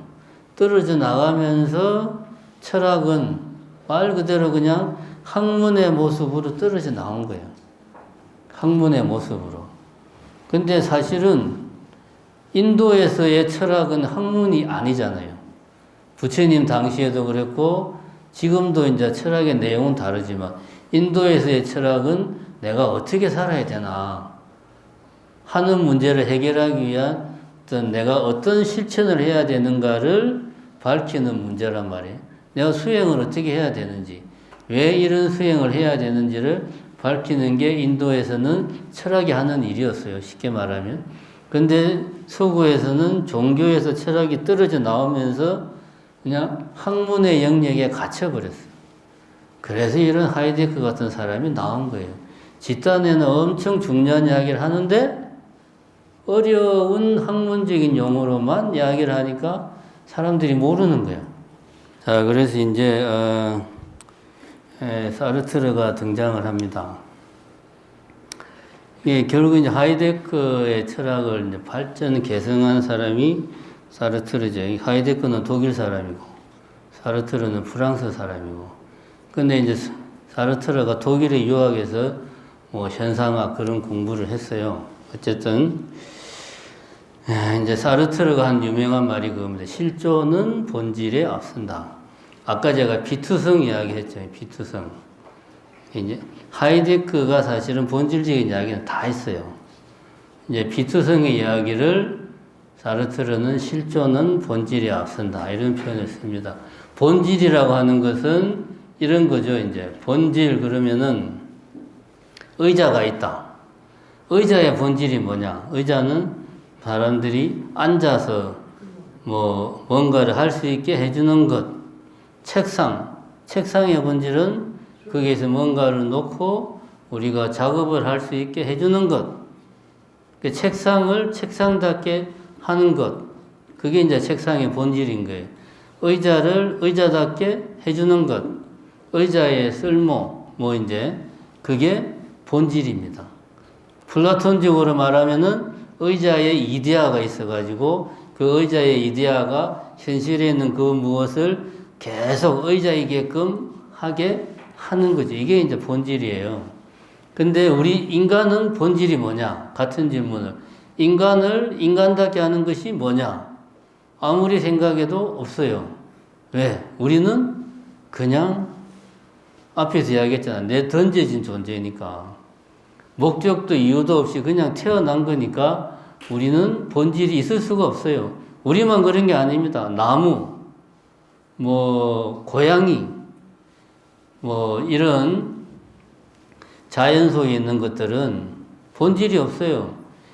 인간이 만든 것들은 목적이 있고 이유가 있겠지만 자연 속에 있는 것들은 우리하고 마찬가지예요. 그냥 내 던져진 거예요. 그냥. 이게 실존입니다. 사르트르가 말하는 실존. 그래서 실존은 본질에 앞서는 거지. 우리는 일단 내 던져진 존재야. 그러고 나서 내가 성장하는 과정에서 나는 스님이 되어서 중생을 구제해야 되겠다 라고 하는 목적을 내가 세우고 삶의 이유를 정할 수는 있죠. 그래서 실존은 본질에 앞선다. 이게 비투성을 이야기하는 겁니다. 그러면 우리는 목적이 없잖아요.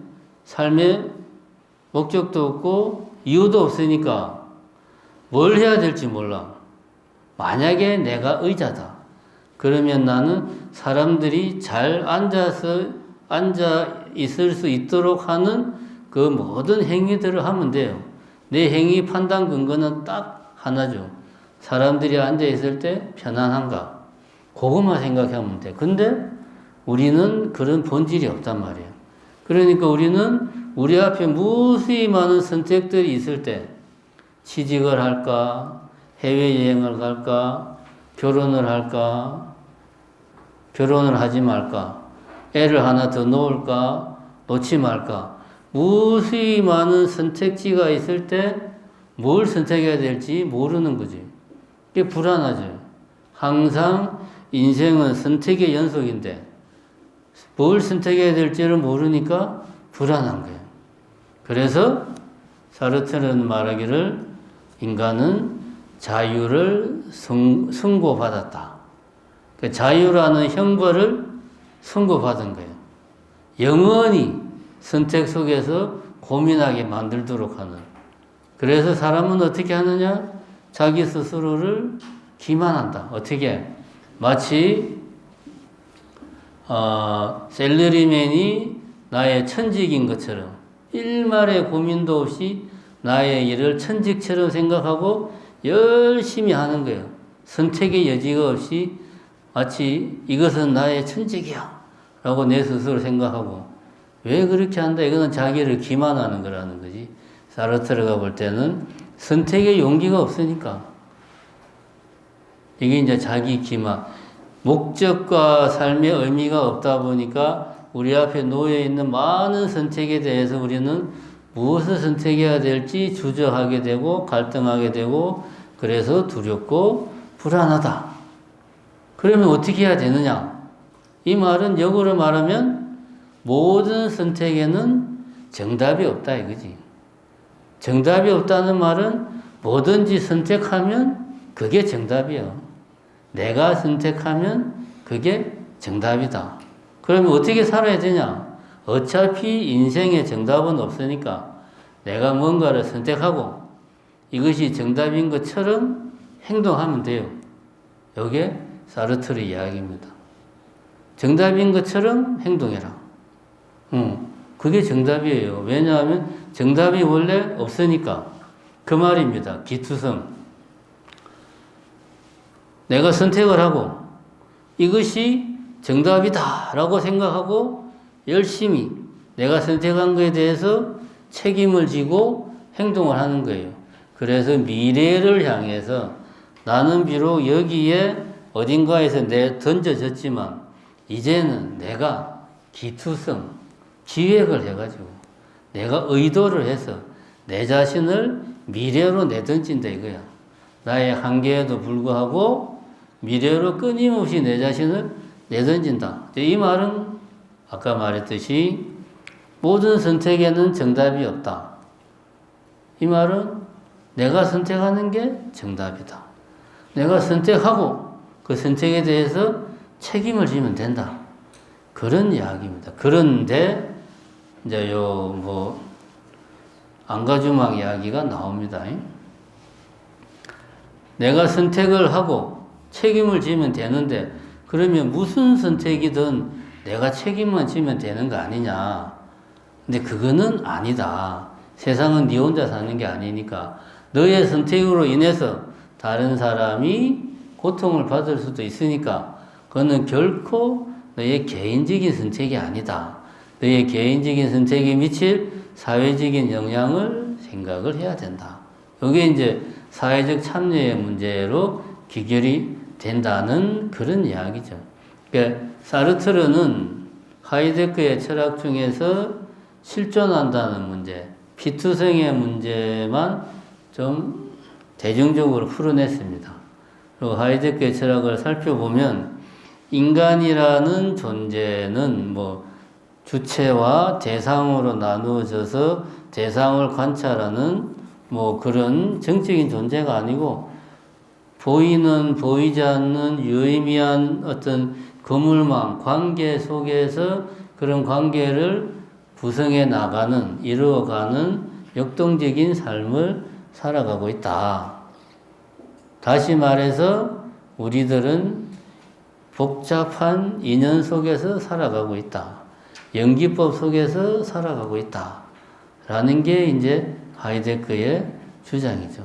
그래서 우리는 다른 사람들을 염려하고 배려하고 불교적으로 말하면 자비행을 실천하면서 살아야 된다. 근데 하이데크는 이런 이야기를 너무 어렵게 해서 이런 이야기를 누가 이런 말을 했나 아는 사람이 거의 없더라. 근데 결국은 부처님이 인도 사람들이 이미 2500년 전에 발견한 사실을 그냥 어려운 이야기로 그냥 했을 뿐입니다. 따지고 보면. 9시간 넘었는데요. 끝입니다. 대충.